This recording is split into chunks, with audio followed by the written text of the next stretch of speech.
আসসালামু আলাইকুম। সুপ্রিয় যশোর বোর্ডের ২০২৫ সালের এসএসসি পরীক্ষার্থীরা, আশা করি তোমাদের আজকের ইসলাম শিক্ষা পরীক্ষা অনেক বেশি ভালো হয়েছে। আজ আমি তোমাদের পরীক্ষার এমসিকিউ গুলোর সমাধান দেখাবো। এগুলো তোমরা মিলিয়ে নিবা। তোমাদের যেই সেটই আসুক না কেন, এইখানে প্রশ্নগুলো পড়বা। পড়ার পর তোমাদের প্রশ্নের মধ্য থেকে খুঁজে বের করে উত্তরগুলো মিলিয়ে নিবা। ওকে?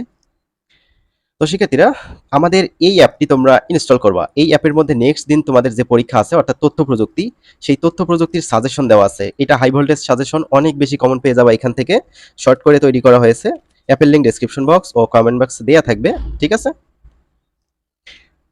তো এখানে ৫ নম্বর রসায়ন শাস্ত্রের জনক কাকে বলা হয়? জাবের ইবনে হাইয়ান। দেন এখানে এগুলো কিন্তু খুব সহজ এসেছিল। আশা করি তোমরা যারা ভালো মতো বই পড়েছো বা বইয়ের লাইন বাই লাইন পড়েছো তারা খুব ভালোভাবে উত্তরগুলো করতে পেরেছো। কিছু কিছু প্রশ্ন মনে নাও থাকতে পারে। সেগুলো তোমরা আশা করি তোমাদের আশেপাশে বন্ধু-বান্ধব ছিল, তাদের থেকে হেল্প নিয়ে করেছো।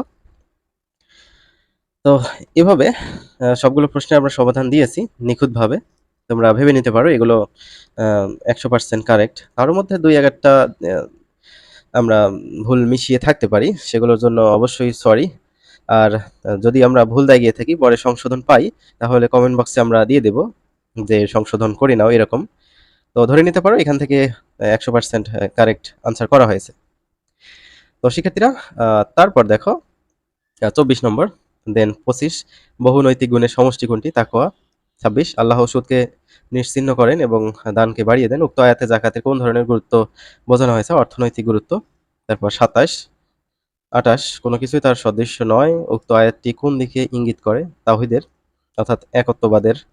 ২৯ এইটা। দেন সর্বশেষ ৩০ নম্বর, ইসলামী শরীয়তে ফরজে কিফায়া ইবাদত কোনটি?